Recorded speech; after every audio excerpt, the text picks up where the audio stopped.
A smile covers my face as I look up to see Emily looking down at me as I awake from my nap. I never really took work seriously, something she always got after me for, but waking up to see her beautiful golden silky hair, her bright blue eyes resembling the waters of the Maldives, and well, her figure wasn't anything to scoff at either. This was enough to make me not care about napping on the job. "What is it this time, honey?" I asked with a smirk. She rolled her eyes before pulling me up from the chair. "Come on, it's getting pretty busy now. I know we come in early, but you are leaving me and Matthew with all the bagging and scanning." I sigh and stand up. We live in a relatively small town where, for the most part, everyone knows each other. We work in a local supermarket with the lovely name of Super Emporium, although there isn't anything super about it. It's a small, dingy store known for its relatively low prices of meat and fish. The size of the store is small, and Emily, Matthew, and I are the only ones who work here during the day. I walk over to the checkout counter following behind Emily, giving her small glances and checking her out. Ever since I met her, she's been the joy of my life. We have been going strong for 3 years now, and I've been saving up for a ring. I see Matthew bagging a few items for the current customer checking out. Emily gives me a little shove towards the checkout as I ring them up. Matthew, a bit of an older man, finished bagging, sending the customer on their way home, and walked over to me. "Hey, Cole." I could smell the nicotine coming from his breath. He had a smoking addiction he could never really overcome, sneaking a few during work in the break room. How the smoke detector has never gone off is beyond me, but me and Emily suspect he took out the batteries. Not like it matters. It is his business, after all, a family-owned store he inherited after the passing of his father. He looks at me with a small smile. Ever since his divorce, he's been different. He seems less motivated, and I can't help but feel pity that we are the last thing he has. His only friends. "What's up, Matthew? Sorry about sleeping in, but you know how it goes." "Oh, don't sweat it, Cole." He gives me a sad smile. Emily was being a bit dramatic. It isn't that busy like usual. Emily looks over at us, overhearing Matthew's comment with a look of annoyance as she shoots us a middle finger before going back to her duties. I then stand there awkwardly with Matthew before I excuse myself to go back to helping a few customers waiting at the checkout. A few hours pass, and I finish work. Emily gets in my car as usual, and I drop her off at her place before going to my home. It's a nice house big enough to fit 5 people and still have a room to spare. I live with one of my good friends, Gary. I've known him since we were children. He loves hunting in the local woods and owns a small jerky shop in a nearby plaza. I enter the home greeted by the scent of manly musk as I see Gary shirtless on the couch eating ice cream from the tub and watching TV. "Bro, really? You smell like ass. I can smell you from here," I grumble as I take off my jacket and hang it on the rack near the door. "Mellow out, man. It's not a big deal." He gives me that stupid grin he does when he knows he is annoying. And besides, who gives a shit? It's just us anyways. I roll my eyes and head upstairs to change out of my work uniform and put on some pajama pants and a t-shirt before heading back down to watch some TV with Gary. We sat there in silence, only breaking it to crack jokes and make fun of the show we were watching before calling it a night. I head upstairs and give Emily a call. She quickly answers, and she already sounds tired. I can't blame her. It's late, and we have to wake up early. "Hey babe," I say into the phone. "Sorry for calling late. I lost track of time watching TV with Gary." "It's fine," she mumbles into the phone before letting out a long yawn. "I am so tired I don't want to stay on the phone that long, Cole." "I understand, honey. Don't worry. We will see each other tomorrow, okay?" "Yeah," she said again in a tired voice. "Good night, Cole. I love you. Hope you dream about me," she says in a joking manner, yet still I know a part of her meant it. "Hi, yay. You know I always do. Good night, Emily. Love you too." I waited for her to hang up the phone before letting out a sigh and jumping on the bed. It's gonna be a long night, I think to myself as I close my eyes. A calming feeling washes over me as I remember the scent of Emily as I drift off to bed. Roses and vanilla fill my nostrils as I see her in my dream. I can see the perfect picture of us. me and her together with a small child in her arms as we both looked down at it with proud looks on our faces. Oh, how it would be amazing. The dream continues as it's me and her playing with our child. We look proud seeing its first steps before looking into each other's eyes. Our faces get closer and closer, our lips pursed as I lay a hand on her cheek, pulling her into a knock, knock, knock. I open my eyes, confused by the sound. My room was pitch black, nothing but the silent buzz of the TV in my room. Am I imagining things? I ask myself as I look around. Knock, knock, knock. There it was again, a frantic knocking sound. This wasn't in my head. I stand up from the bed, looking at the door. The only person in this house is Gary. So who else could it be? Gary? Everything all right? No response, instead greeted with another loud knocking on my door. I stand up from my bed, stumbling in the darkness of my room as I head toward the thee. I reach my hand for the sleek metallic doorknob before hearing another loud knock, startling me as I fall backward. Shit, hello? Who is it? You're starting to creep me out? Gary, this shit isn't funny. No response again. I stand up, ready to open the door before I hear a soft voice coming from the other end. Cole, you there? It was Emily, her voice as charming and melodic as ever to my ears. Yay, hey Emily. I chuckle nervously. Geez, were you trying to scare me, babe? 'Cause well, it worked. I began laughing at her little prank. I gave Emily the keys to the house a few weeks ago, although she never really did much with them. I guess tonight she missed me too much or something. I rationalized to myself for her weird behavior as I opened the door. I guess you need Daddy to scratch that itch again, huh, babe? My voice drops as I twist the door open, greeted by nothing on the other end. Darkness, nothing but darkness in the hall. She wasn't there. Emily, I call out for her, yet no response. Emily, I know you're here. Come on, it's late. No need to try to scare me. Let's just go to bed, huh? I say in an annoyed tone due to her antics. I hear her voice from downstairs. Come, honey, let's eat breakfast. Breakfast? I think to myself. Breakfast this late? Has she lost her mind?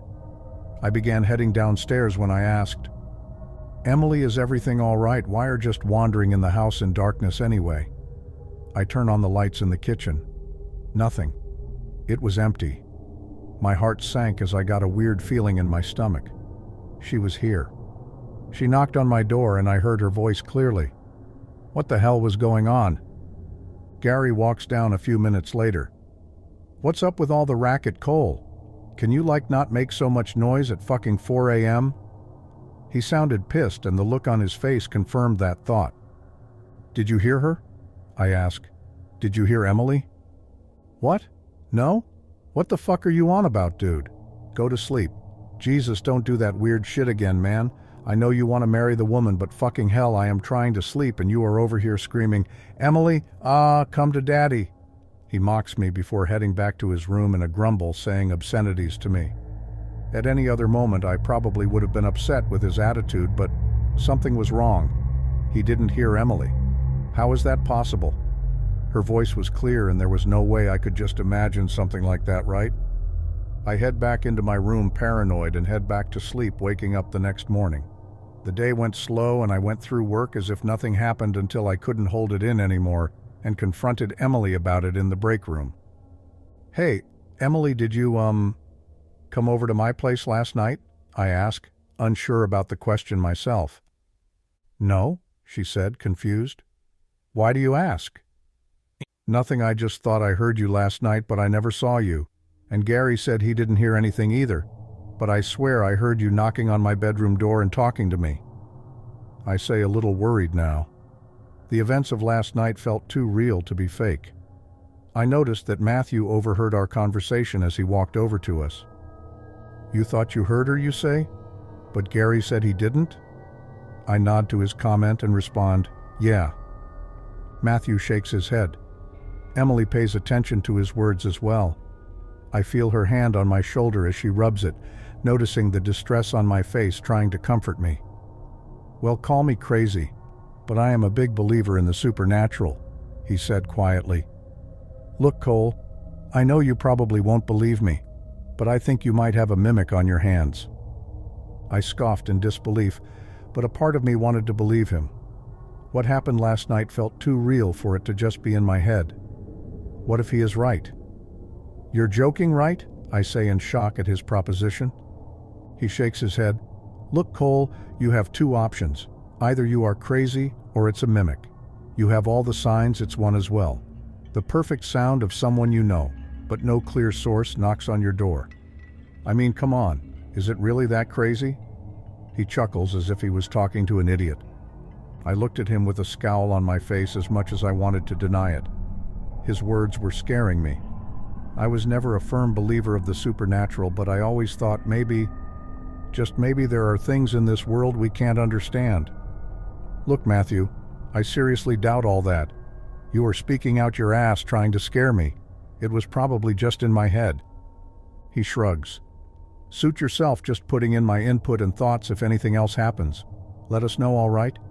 We are friends after all." He gave me a sincere look before walking out of the break room. I look over at Emily, who just hugs me. "Let me know if anything else happens, okay, babe? I believe what you say is true. You have no reason to lie to us." I nod and kiss her. The rest of the day goes by fine, and I head back home. Gary is doing his usual thing. I hear music blaring from his room, and considering he goes to the bar on Fridays, I could imagine what's going on in that room. I head into my room and change into something more comfortable. I head into the kitchen and pop open a cold beer. I sit on the couch and put on the news, the music from Gary's room louder than the TV itself. After about what seemed like an hour, the music goes off and sees Gary come downstairs with a girl. Both of them were sweaty. The girl's hair was ruffled and plastered on her face. Meanwhile, Gary was drenched. I could smell their shame and musk from the couch as he ushered the girl out of the house. "Looks like you had a good time, huh?" I take a swig from my beer and offer him the bottle. "Want a swig?" Gary takes the beer from my hand with a groan and takes a drink and hands it back. "Shut up, Cole.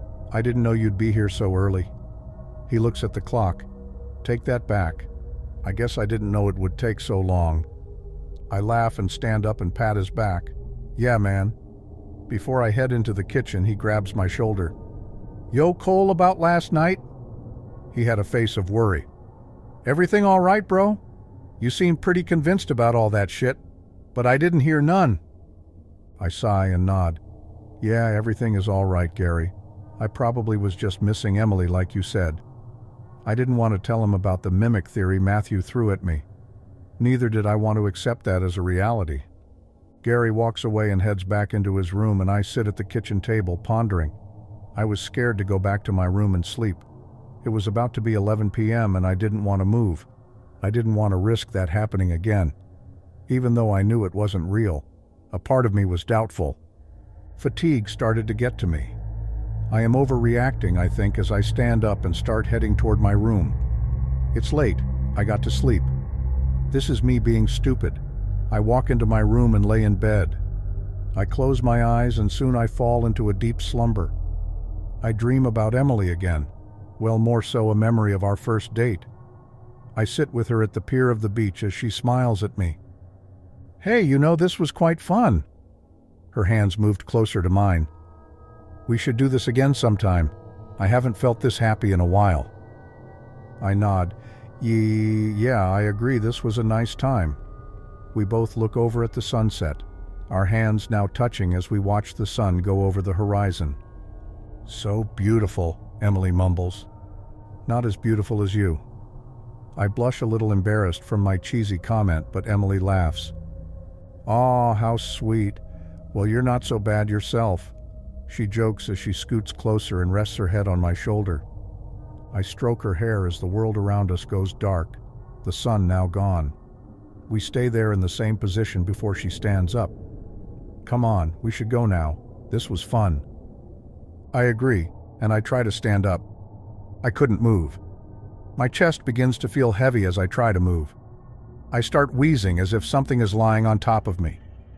I am taken out of my dream, the same feeling as if something laying on my chest remains.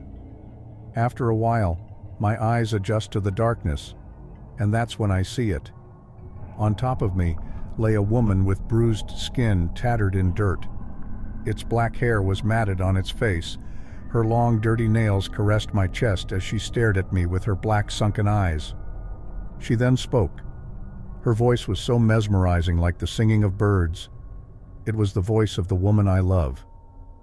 "Hello, Cole," it said in Emily's voice. "I've missed you." The creature then smiled at me, her teeth crooked and black. It was appalling. I wanted to run, but I was stuck there, unable to move. No matter what my brain told my body to do, it would not function. The creature, the mimic, then stood up. I noticed her belly grow and grow as if she was pregnant.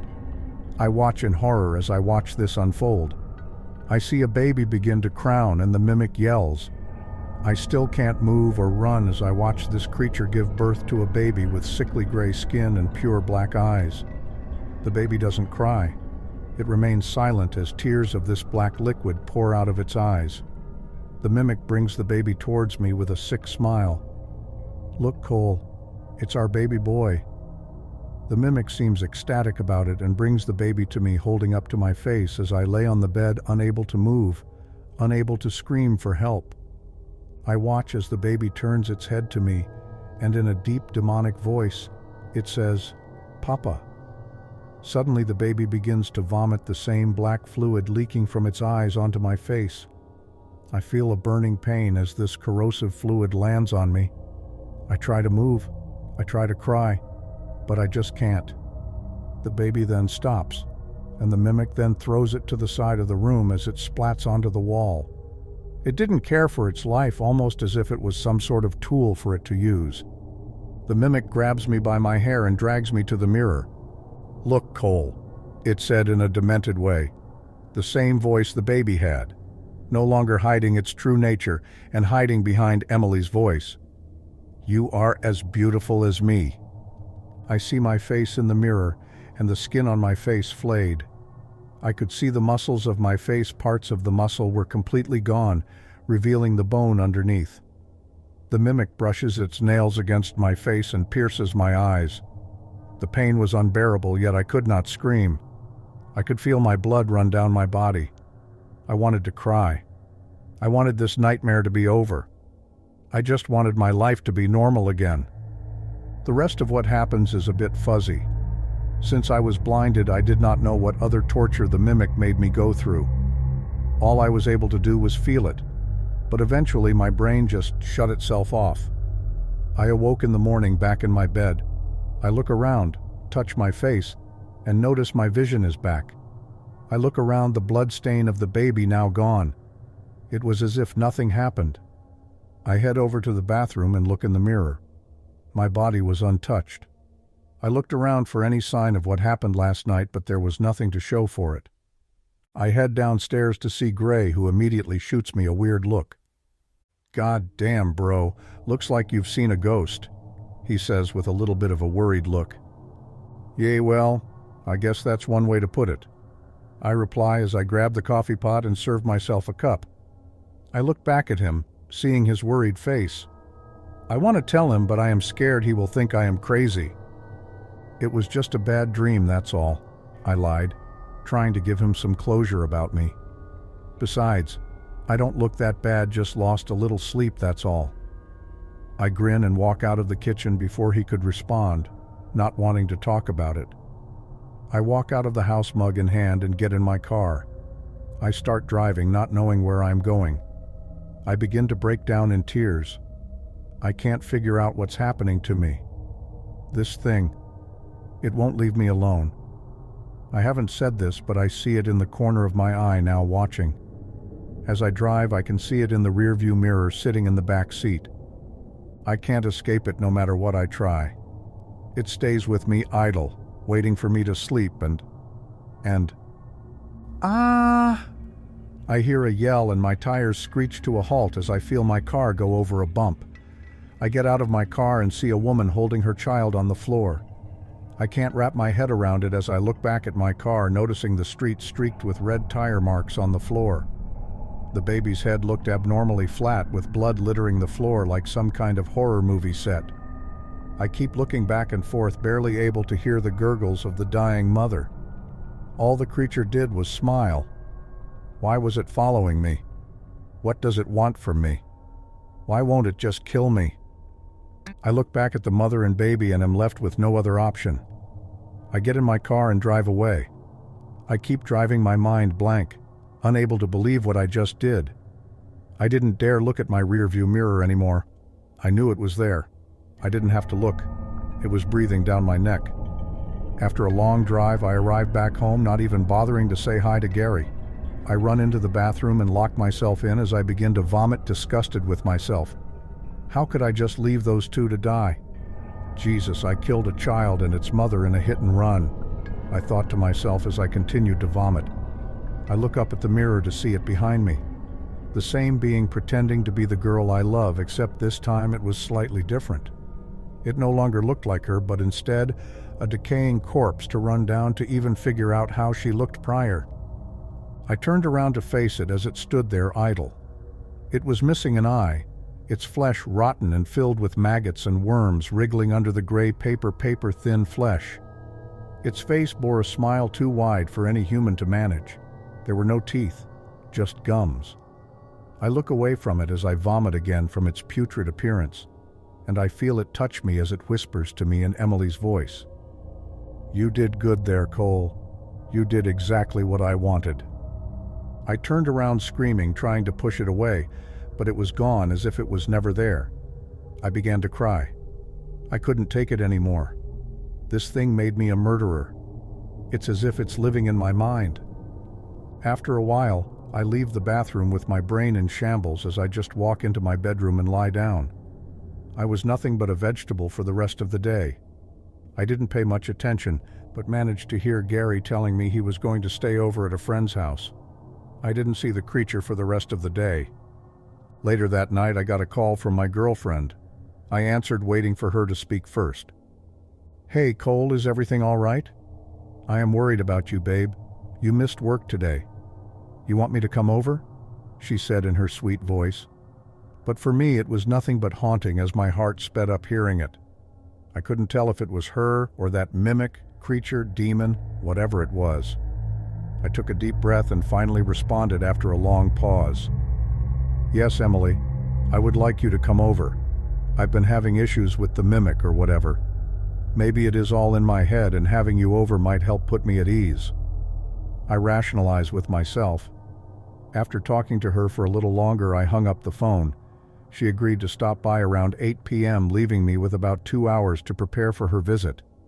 I lay on my bed contemplating everything. How did my life go to hell because of this? I am a murderer. I don't know what to do. I hope maybe if I can see Emily, this might all blow over. Sure, I killed someone. But if no one knows, did it really happen? Jesus, look at me with these terrible thoughts. It wasn't like I did it. The mimic. The thing made me. I leave my room and head downstairs and decide to start cooking. Since she will be coming here late, I thought I'd treat her with a nice dinner. I wasn't an amazing cook, but I managed through some video tutorials and a messy kitchen. I finally finished making the lasagna. I set it so it can cool as I waited for Emily, the mimic nowhere in sight. Finally, I hear a knock on the door and go open to be greeted by an angel. I look at her in awe. She pulled me into a kiss and smiled at me, causing my heart to flutter as I doted on her, touching her hair and pulling her into a hug. I couldn't believe it was actually her. After being tormented by this thing pretending to be her, here she was, in my arms, smiling. I let her inside and we walked to the kitchen as she sat. I served us both a piece of the lasagna. I could see her physically cringe after taking a bite, but she powered through it, knowing I took time and tried at least to make her dinner. "Wow, Cole, this was really nice of you to do." She smiles. "Well, I am all full, babe. Thanks so much again. But next time I think we should order food so you don't have to do so much work. Okay, honey?" She takes the plate and places it into the sink before coming back to me, wrapping her arms around me as I finish eating. "You are so cute, you know that? You do so much to try to make me happy. It's only right I fare. I make you happy, darling. Come on, Once you finish eating, let's watch that one show you were telling me about. Breaking Bad or something? I know you wanted to watch it with me." She walked away and headed toward the living room. Once I finished eating and cleaning the dishes after incessantly refusing Emily's pleas to let her do it so I could relax, I headed toward the living room, plopping myself onto the couch as she held me in her arms, stroking my hair. "So we are gonna watch it or not?" she asked sweetly. Her voice felt like ecstasy in my ears. "Yes, hun, we are," I respond as I put on the show. We sat and watched Breaking Bad, hooked on it. Every time we said last one, we would start another, wanting to know what would happen. Eventually, we both agreed it was too late, so we headed to bed. I held her in my arms while lying on the bed, touching her hair and kissing her. The movements of her hips as she grinded on me made us heated, as we both knew what we wanted to do. We made love that night despite us doing it almost weekly. It was different this time. Instead of the usual lustful pleasure, it was more pure, and I must say it was probably the best session that we ever had. We really did love each other, and tonight we expressed it the best we could have in private, just me and her and no one else. Afterward we talked, and she explained to me that she was going to go help her mom tomorrow at the homeless shelter like she did every other week, but she said she was also volunteering at a hospital. I asked if I could join her, but she said all the positions were filled and she would ask to see if it was still possible and let me know as soon as possible. Finally, we both drifted off to sleep. I had forgotten all about what happened. I no longer cared about the mimic or the people I ran over. I had no worries at all now that the one thing that kept me going was here in my bed sleeping with me. I woke up later that night. I reached over Emily to grab my water, touching gently before recoiling back.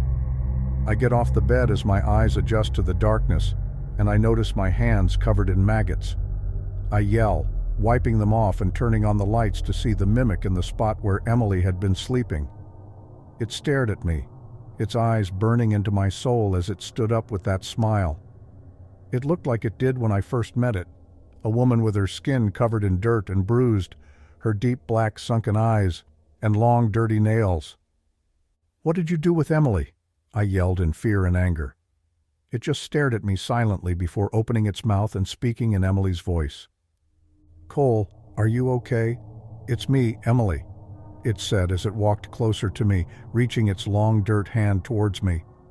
I slap it away before punching it in the nose. I was no longer afraid of it. I was enraged. I don't know what it did to Emily, but I have had enough of its shit. I ran toward the kitchen as I heard the mimic call for my name as it chased me, still using Emily's voice. I rummaged through the drawers looking for any weapon before finding a large combat knife from the junk drawer that Gary probably left in there. I confront the mimic as it stares at me.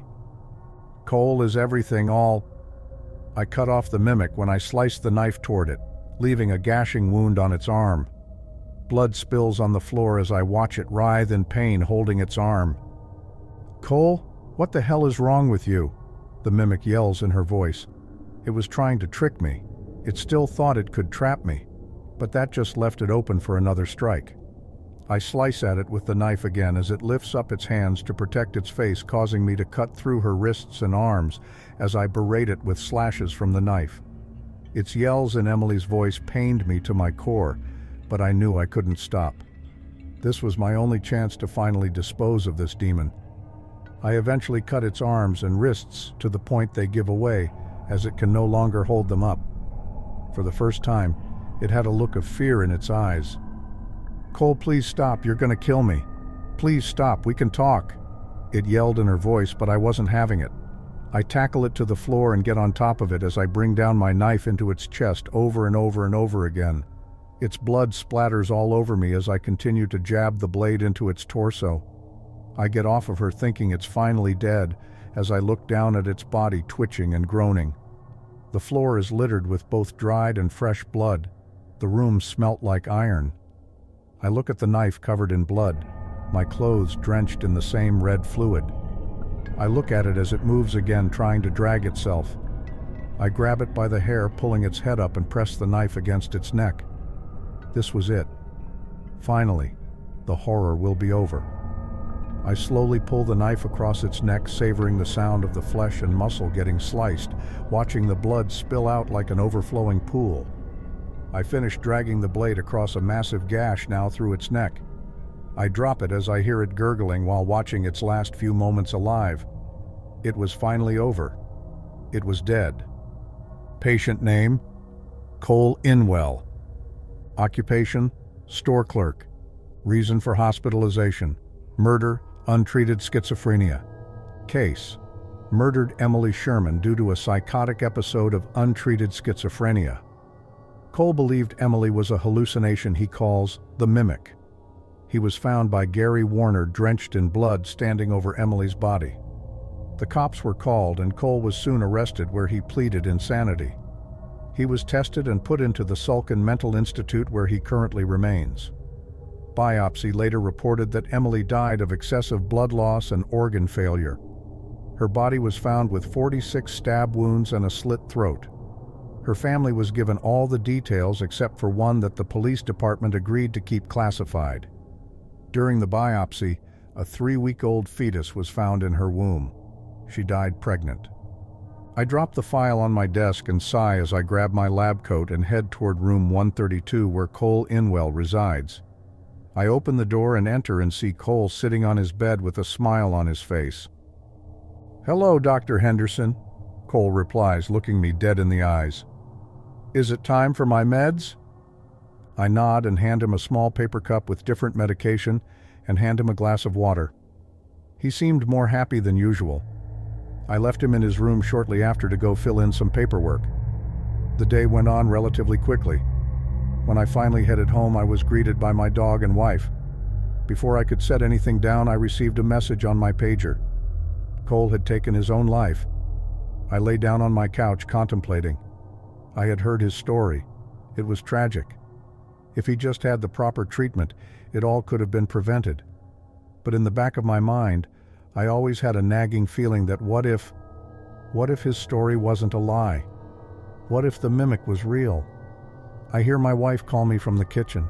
She died 3 years ago.